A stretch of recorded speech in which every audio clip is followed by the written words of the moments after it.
Hey love, how are you?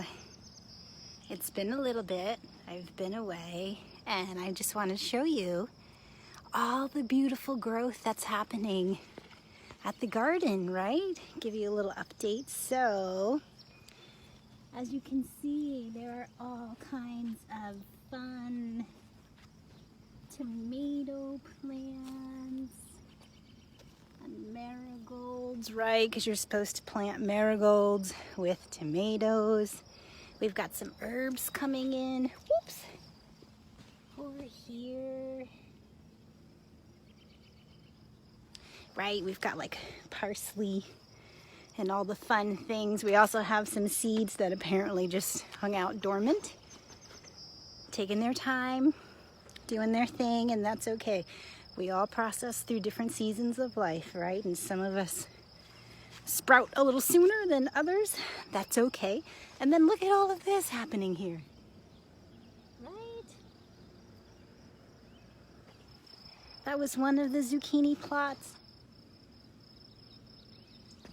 There's another zucchini plot, and I think this is, oh my gosh, peppers!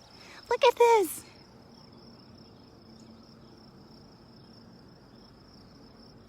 Ta-da! We've got a whole little row of peppers. That's fun. That's a fun little surprise to come back to. Oh, and then there's basil over here that we need to plant, right? Okay. So that's just a little update on how things are growing, how things are moving. I'm a little out of breath because I just did all the weeding. Again, right? As always, this battle against the weeds. But that's a nice little segue into, as I was weeding today and continuing with our theme of weeding the crap out of our lives, dealing with those underlying concerns and questions and insecurities and whatever it is that's coming up for you that we've been dealing with on this Garden Plot Chronicles series, right? This theme of dealing with the weeds that are of our mind. What I was thinking about today while I was plucking up and using the hula hoe on all the weeds is the power of community. Right? A lot of times we think that the work of reflection, the work of self-growth, the work of self-care is independent, it's individual. And yes, there certainly are aspects of it that are. But we are beings that were made for community. We were meant to be in relationship.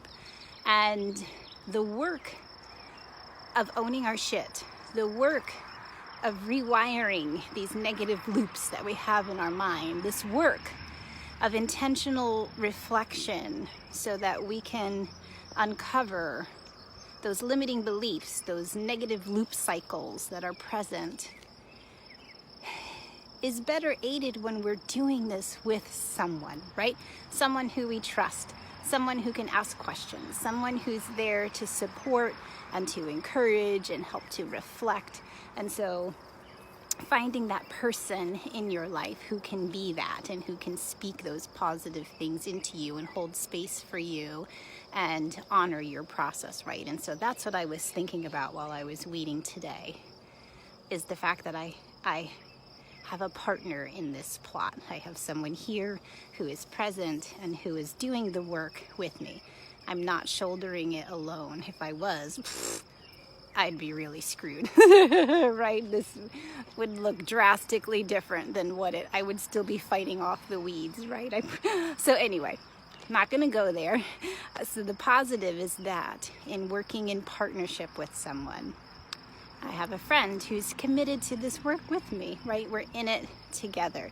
We support each other, we communicate, we have fun when we are here together. We're shouldering the load, we're working it out together, and we're celebrating. We are celebrating along the way. Every time a new little green thing shoots up stalks that's not a weed, we celebrate, we take pictures, we send it to each other, we high five, all those things. We're celebrating all of the steps along the way.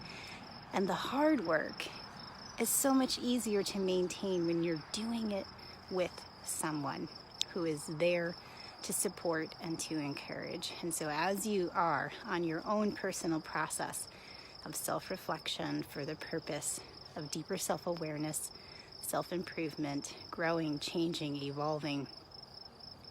Who is it in your life who you can trust to join you on that journey and do the work with you? Give that some thought today.